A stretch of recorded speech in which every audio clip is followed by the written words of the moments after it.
Sabi rin sa akin, nadulas man siya. Alam mo, sa totoo lang, pinapapatay ka na ni General Stomo. Hindi ko lang ginagawa. Una, wala akong kinalaman sa missing sa bungero na yan. Inutusan ko raw si Atong Ang na patayin na, alias Totoy, para matapos na yung problema. Hindi po yung totoo. Unang-una, isang beses ko lang yan na-meet si Atong Ang. Wala ako sa kanyang koneksyon. Hindi kami close. Nagulat na lang ako nung tanongin niya ako kung may suspect na raw ba ako sa mga umabo sa akin. Sabi ko meron.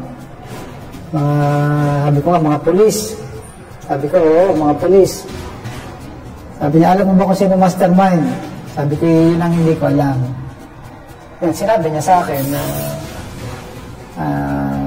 si Boss A daw ang nagpaamo sa akin. So nagulat ako. Kumusta? Muli, ito nyo ni Gordon Wendell Talibong magkasama ninyo sa pagkakataong ito, mga kapatid. No? At patuloy nating tinututukan itong mainit na isyu sa ating lipunan ngayon. Ang kaugnay sa missing sa Bungeros na nangyari pa noong 2021. Ngunit ngayon lang, 2025, dahil kumakalas na si Dundon, ang kanang kamay ni Atong Ang, at may mga isiniwalat, so may mga nakuha na din sa Taal Lake na nakumpirma na buto talaga. May balakang pa umano. At may nakuha din sa sementeryo. No? Ngayon, mariing pinabulaan ni General Stomo, yung taga Bohol pala ito, tagbilaran, na ipanganak, no, si General, ang akusasyon ni Dundon. At welta naman ni Dundon, kung sino daw ang nagsinungaling sa kanila, magpalay detector daw sila. Tanong, kakasakaya si General. Ito ang bahagi. Sabi rin sa akin, nadulas man siya. Alam mo, sa totoo lang, pinapapatay ka na ni General Stomo. Hindi ko lang ginagawa. Kung nakikinig ka na niya na alias Totoy, sana itigil mo na yung kagawa ng kwento. Masakit mawala ng mga mahal mo sa buhay. Masakit mabigo sa pag-ibig. Masakit yung ginawa mo kay General Stomo. Sa tagal na ng kaso sa pagkawala nitong mga missing sa Bungeros, 2021 pa, may katanungan tayo dyan, mga kapatid. Yes or no lang. No? Pindutin niya, yes or no. Naniniwala ba kayo na mapanagot ang utak sa missing sa Bungeros sa ilalim ng administrasyon ni Pangulong Bongbong Marcos? Ano sa palagay ninyo? Yes or no? Okay. Tuloy natin. Ang sagot di na pigilan talaga ni General, dahil nauna nang sinabi niya na pinipigilan siya ng kanyang abogado, pero kailangan talagang sagutin daw niya itong akusasyon ni Dundon. Pero may buwelta si Dundon dito na patunayan daw sino ang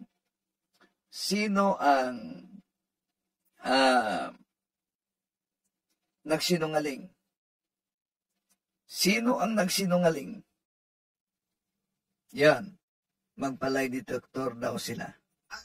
Wala akong kinalaman sa missing sa bungero na yan.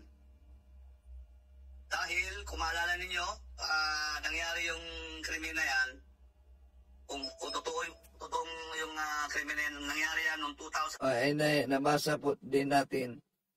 Itapik po ang INC para maraming sikta ang nakakaalam sa totoo. Yes, itapik natin. Katunayan yan kinbos. Wala ng ministro na naghahamon ng debate. Last na yung kay kay Ramel Parba. Pagkatapos, asa na ba si Ramel Parba? Sige, i-search nyo sa Google anong nangyari ni Ramel Parba na ministro.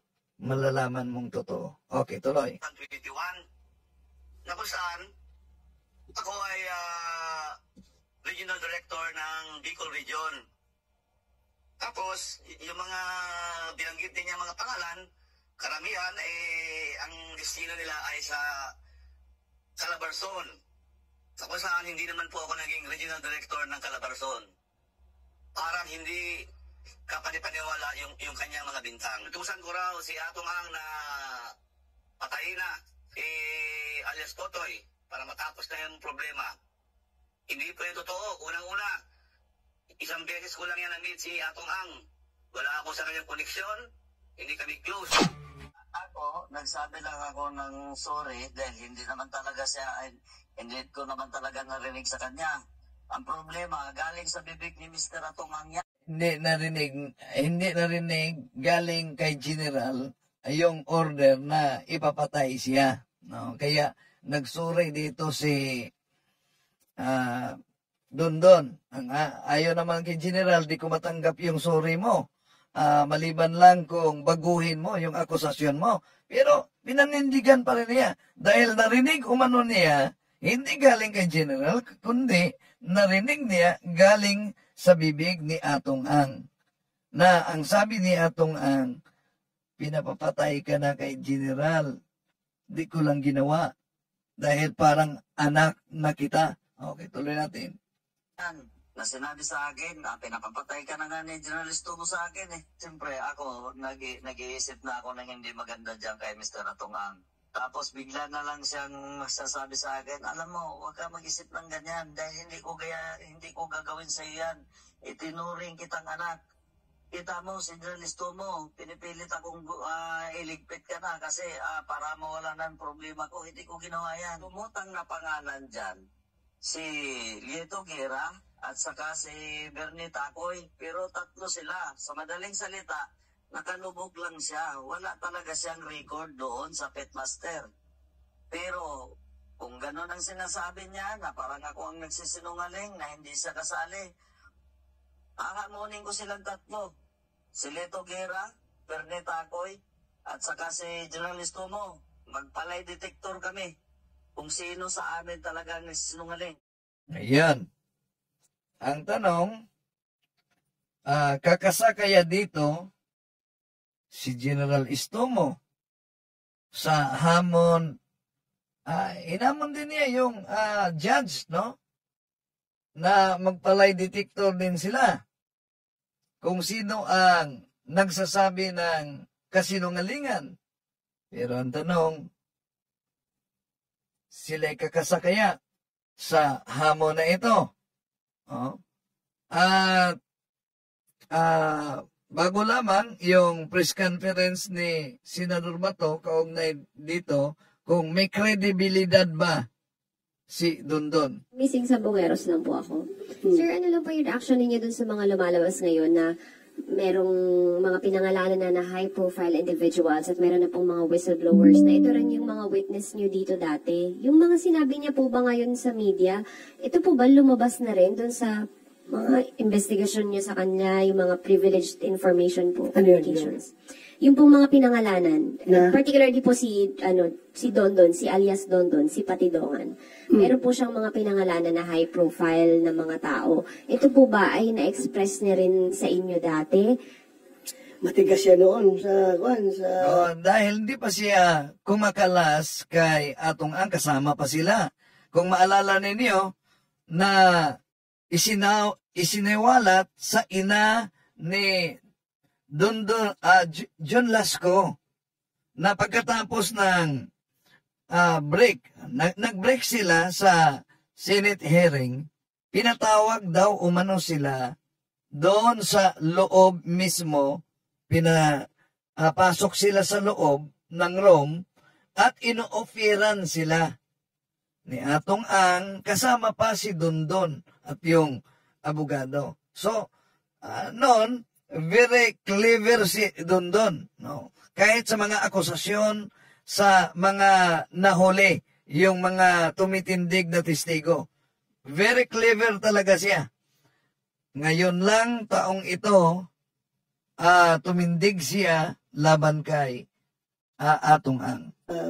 Sa Senate hearing noon, ayaw yan bumigay. Kahit na, di ba, pinailan natin ng kaso, di ba?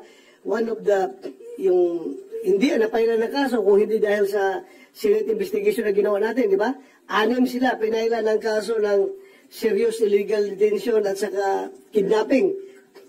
Dahil nga, hindi tayo makapag-file ng murder with the absence of the body of the crime. Yung mga katawan, hindi na-recover.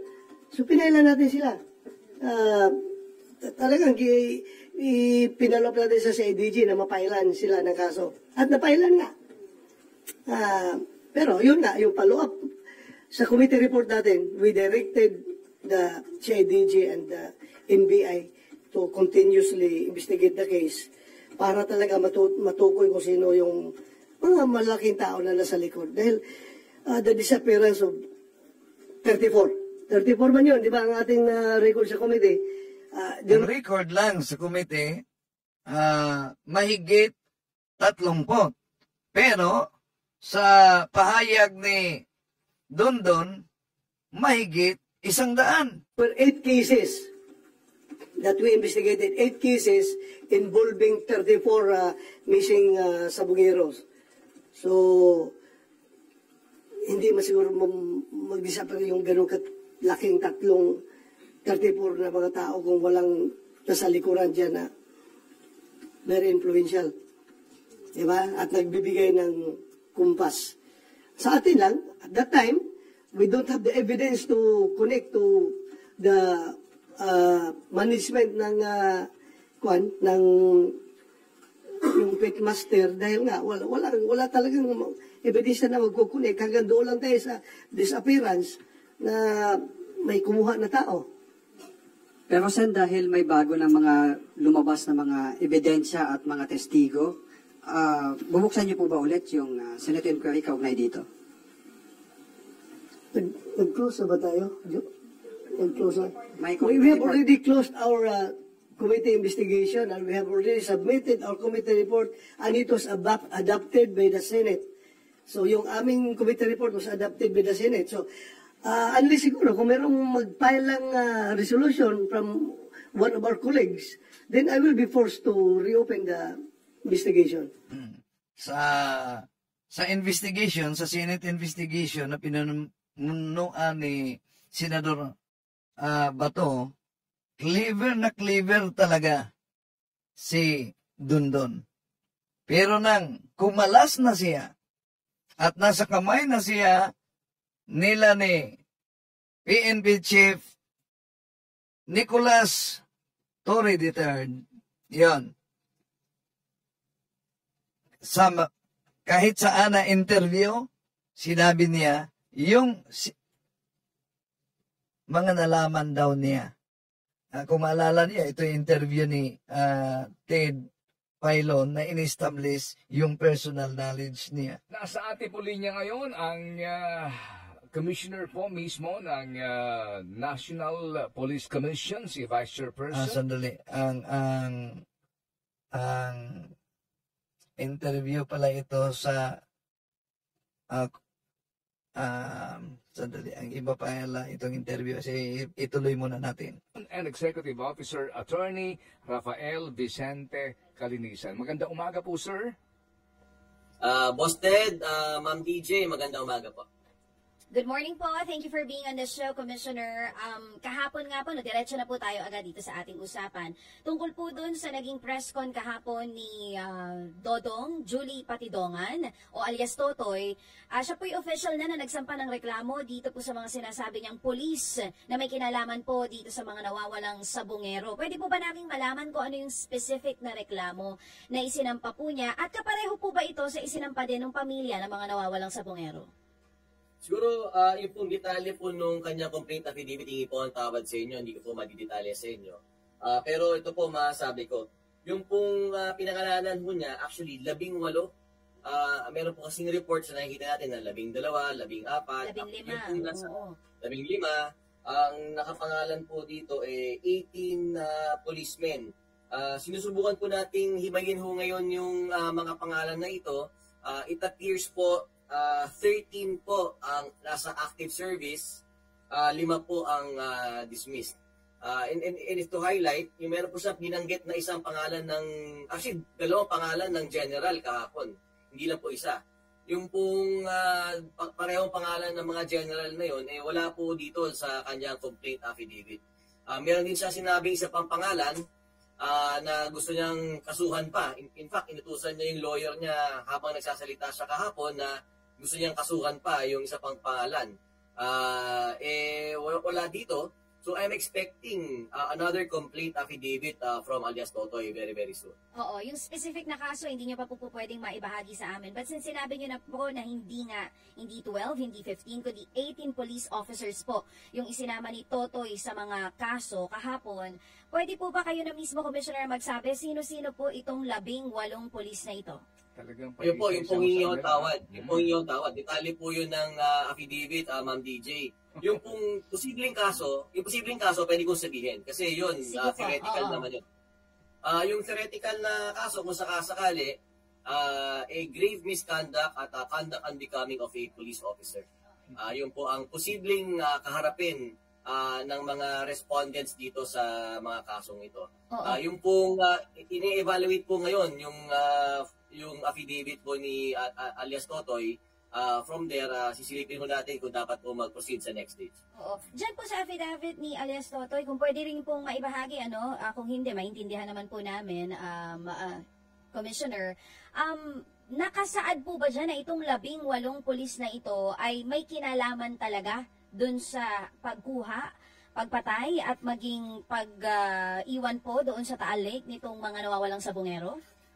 Hindi naman po kaya kong sagutin. At kasi paulit-ulit si alias Totoy dun sa kanyang lahat ng interviews So ang aligasyon, ito nga po ang sumusundo at from there, nawawala na lang po yung mga sabongerong ito. Yung pong sinasabi din po ni alias Totoy, nakalagay din po kahapon dito sa kanyang press con, na allegedly, binabayaran daw po ng milyon-milyon yung ilang police. Yun po ba pwedeng ma-share sa amin kung may binanggit po ba siya specific name kung sino sa mga pulis ang binabayaran daw po ng milyon para gawin daw po itong trabaho na ito? Yung pong particular na pangalan na mukhang nabanggit naman po niya, pero siguro masasagot ko ito. Yung po sa kanyang complaint affidavit, nag-attach din siya ng mga voucher. Yung pong voucher dito, milyon-milyon po ang halaga. At ang nakakapagpakalan po din dito, may mga pirma. Mukhang i-receive po yung pera allegedly. Yan. Sa channel ni Attorney Yosek Claire Castro, binanggit dito yung journalist na may ibinunyag daw kaugnay kay Atong Ang. Pakinggan muna natin ito, mga kapatid.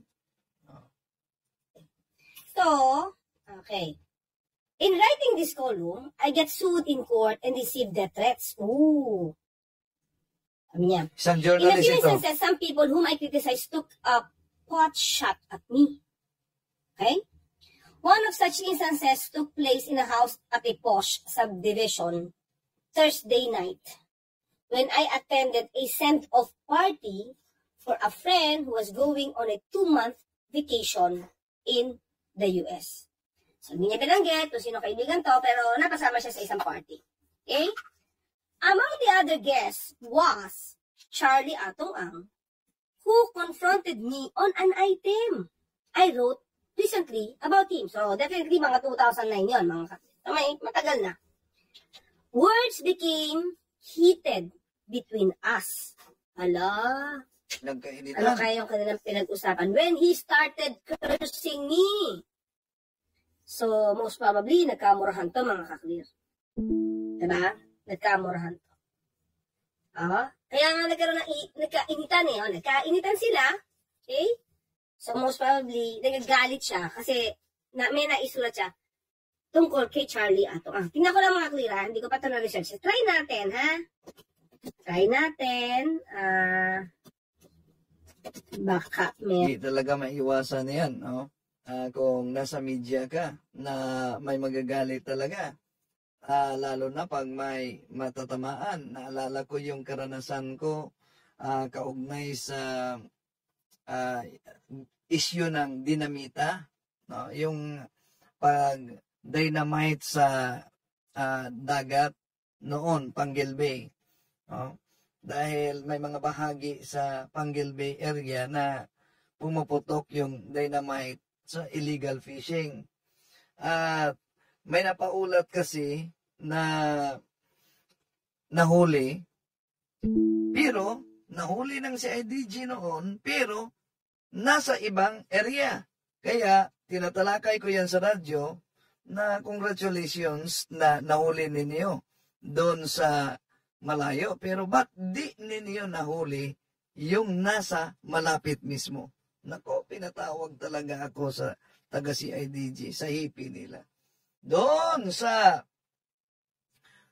kanilang office, nagkainitan. At makita ninyo yan sa online kung babasahin ninyo.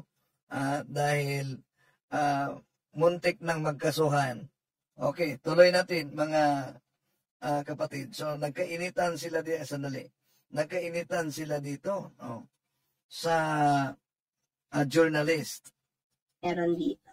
Kung ano may nasulat siya. Sana meron pa, no? Kasi medyo 2,000 na eh. Baka wala na. Okay. Tingnan natin. Ano yung nasulat niya? Sabi niya recently eh. Ito ba? Wait lang mga kakli. May nakita ako ha. May nakita ako. Okay. May nakita ako ko ito yan. This is 2009. Wait. Ay, ano naman to eh. Calvento naman to, mga kakli. Wait lang ha. This is Calvento. Ito.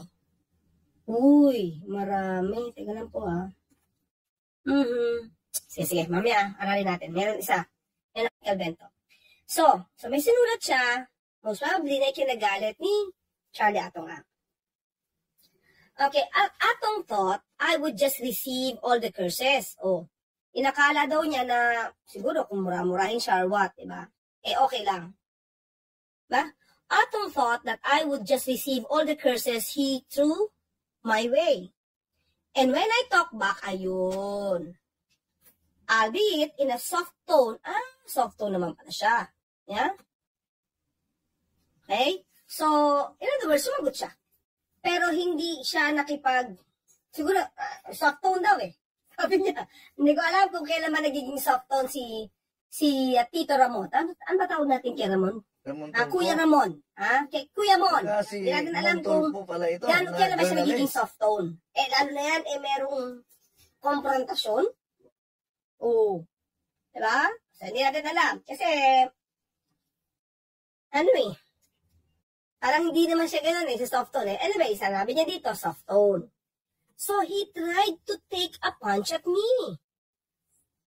Diba? So, hindi napipigil. Hindi napipigil si Atong Ang. Sabi niya, proverbial cooler heads intervened. So, may mga tao doon. Nag-try na, diba? Pigilan. He was restrained. Okay. So, in other words, hindi siya nakasuntok. Sabi dito, hindi kasi siya nakasuntok. Kasi napigilan na siya. Okay? Failing to land a punch, ayun, ang drew a 38 snub-nose revolver from his hip. So, may dala siyang baril sa party. According to Kuya Mon. Diba? So, anyway, hindi naman nagkatuluyan, but still, syempre, naharas din yun si Kuya Mon. Lumalabas sa kwento niya kasi kinuwento niya pa dito eh. So, ibig sabihin, yung sitwasyon na yon, hindi siya simple as far as Kuya Mon is concerned. At, diba? Hindi siya, as far as Kuya Mon was concerned at that time, hindi siya maliit na bagay. Sinulat niya. Diba? that would have been a chance for me, medyo nagyabang din si Kuya Mon, that would have been a chance for me to stop him, but I was unarmed. Wala siyang dala. Because I don't normally bring a gun to a party. Diba? So, kung may baril siya, makakabarilan to. Pero since party, hindi daw siya normally nagdadala ng baril. Luckily, another guest, rested the gun away, kinuha.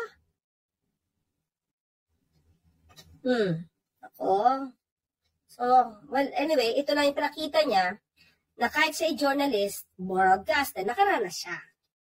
Hindi umano, kay Atong Ang, ng ganyang katapangan, di ba? The guy was grandstanding because there were many people around. Nagyayabang daw, sabi ni Kuya Mon. Diba? Dahil maraming tao. He knew he and I would be restrained. Pipigilan naman daw talaga. Kaya nagyabang lang daw.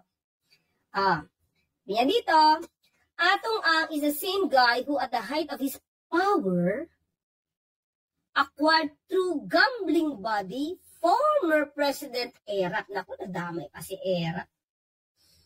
Diba? Oo nga, no? Diba? Ito yung, siya ba yung kasama ni dating Pangulong Erap sa casino? Yes. At yung sa issue, yun ang dahilan nga na natanggal si Erap. Meron tayong nanda dyan na asan ba yun? Ito, ang kaugnay kay Atong, no? Ito pala. Sinabi ko, Atong, ikaw ang number 1 na gambler dito sa Davao. Hindi ka makape. Napakasinungaling mo pa. Sa mula sa araw na to, lahat ng pasabong namin, ban ka na, hindi ka namin kailangan dito. Sa isang bansa na puno ang kwento ng mga katiwalian, impluwensya at sistema na palaging may tila kinikilingan, may isang personalidad na palaging binabanggit, ngunit hindi nahuhuli. Isa na rito ang pangalan, Charlie. Ikaw ang number 1 na gambler dito sa Davao. Tumawag sa akin si Boss Ato. Ibigyan lang isang order na nagbibig sa ulo. Hindi siya politiko, ngunit halos lahat na nasa kapangyarihan at posisyon ay tila kilala siya. Hindi rin siya artista, ngunit palaging laman ng mga balita. Isang negosyante, isang gambling tycoon, at ayon sa ilan, isang aninong lumalakan sa pagitan ng negosyo, politika at batas. Ngunit sino ba si Atong Ang? Totoo ba na siya ay sangkot sa mga kaso na muntik ng magiba ang Sinabi ko, pamahalaan? Atong, ikaw May ang koneksyon number ba siya 1 sa mga na nawawala gambler na mahigit 100 na mga samungero? Si Boss Ato. Paano siya nagiging lalaya sa kabila ng mga paratang? Sa dinami-dami na mga personalities, si Charlie Taylor Hay C. Ang, o mas kilala bilang Atong ang maituring na mahirap ibagin kahit ng gobyerno. Ang lahat ay nagsimula sa kasong yumanig sa buong bansa, ang People of the Philippines versus Joseph Estrada noong taong 2007. Isa ito sa pinakamabigat na kasong politikal sa kasaysayan ng Pilipinas. Plunder, kickback at illegal gambling ang laman sa mga akusasyon laban sa dating Pangulo. Sa lahat ng mga pangalan ng kuakyos, lumitaw ang pangalan Atong Ang. Dahil sa lakas ng ebidensya at sa ingay ng publiko, sumiklab ang idsados. Wala nang sumeryoso sa panukala ni Estrada. Hindi snap election ang solusyon, kundi snap resignation. Sa gitna ng kaguluhan sa bansa, tumakas si Atong Ang, lumipad palabas sa ibang bansa, nagtago sa US, ngunit noong 2006, na-extradite siya, babalik sa Pilipinas. Sa Sandigang Bayan, nag-plea bargain siya, guilty sa kasong bribery, kaya provision lamang. Tapos nagbayad siya ng 25 million. Pero sa likod nito, hindi nawala ang misteryo ni Atong Ang. Pagdating sa panahon ni Duterte, ibang kwento na naman. Unang buwan pa lamang ni Digong, binanata na agad si Atong Ang. Si Atong Ang, #1 gambler yan sa Davao. Akala ng lahat katapusan na ni Atong Ang. Ngunit iba, si Atong Ang ay inukiran pang tumulong sa PCSO. In 1 year, Isabong gives government billions. Sa panahon ni Duterte, si Atong Ang inofiran pa na tumulong sa PCSO para linisin ang STN. Punta ka doon sa PCSO, pintuin mo yung lahat ng illegal at tulungan mo ang gobyerno. Mula sa pagiging kontrabida, naging clean-up guide pa sa gobyerno. Dito na lumaki ang negosyo ni Atong Ang. Hinasok niya ang Isabong at kahit pandemic, booming ang negosyo. Habang ang lahat na tao ay naka-lockdown, ang Isabong ay online na dito. Ito mo makikita ang galing ni Atong Ang. Bilang negosyante, marunong sumabay sa uso. Pero habang lumaki ang kita, lumalaki din ang kontrobersya. Mr. Charlie Atong Ang, then Eric De La Rosa, Engineer Celso Salazar. Sila ang mastermind sa nawawalang mga sabongero. Sila ang utak ng lahat. Ikaw pala kakasuhan bukas ni Atong Ang. Ano masasabi mo? Okay. Yun, no? Ang kasaysayan ni Atong Ang sa pangyayari. So, may video siya na inilabas kaugnay sa illegal gambler din na galit siya. Sandali. Ito mukhang Isabong to eh. May tatlo. Kasi sa lipan na wala. Sandali ha. Parang ito. Kinausap ako ng grupo namin. Ulitin ko istorya. Yan ang dahilan kung bakit nagkaroon ng Isabong. Kinausap talaga siya na pangunahan yung sabong. Usap nila ako na mag-design ng ganitong sabong para matulungan lahat ang mga breeders. Kasi nung panahon na magkaroon ng COVID, bagsak sila lahat, pinapatay mga manok. Lahat ang breeding nila. Mga pabrika ng gamot, laki mga Thunderbird, meeting kami. Ano magagawa ko para palakasin ng sabong? Sinimulan lang namin to ng July. After a few months, na-click na, nabuhay na lahat, hindi ko kasalanan yun. Nakipag-usap kami sa BIR, sa lahat. Ayusin na namin lahat kung paano. Kasi inaayos ang tax, lumapit kami sa Congress, play kami na para magbayad kami ng tax. Lahat, inayos namin lahat yan. Ngayon, kung makikita nyo, ang intention namin dito, tumulong sa mga Pilipino, sa buong Pilipinas. Wala akong intensyong masama at wala akong pakialam sa mga namiminta sa amin. Sa politika po, wala po kaming, ang grupo po namin, as much as possible, hindi kami pwedeng makialam sa politika, sa local na politika, sa presidente, sa lahat. Siguro. Okay, dito tayo sa binanata niya. Ginagawa nila ng dalawang grupo lang naman ang gumagawa nito eh. Kung ano nung pambabawi yung ginagawa, sign of maturity, yung hindi kaya masaktan. Ito yung pangalawa, tingnan nyo. Sanla mo muna electric fan mo, puro paninira to. Pangalawa, basahin yan. Pangatlo, pang-apat,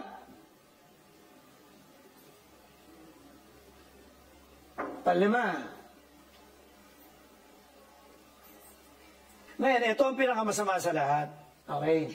Yung para sa isang tumatakbong presidente kay Senator Bongbong Marcos, alam ko naman kung sino itong grupo na ito na gumawa eh. Itong grupo ito, bakit ba, tingnan nyo ito ha. Yeah, sinabi niya nung nag-meeting sila nung nakaraan. Tumingin ka ng diretso sa akin. Ang tagal mo na naging leader ng sugal. Puro illegal ka. Hindi ka na ba titigil? Munti ka na nga mamatay eh. Yan. Sino kaya ang tinutukoy ni Atong Ang dito? I am Catholic, I am the Lord, I am the gospel.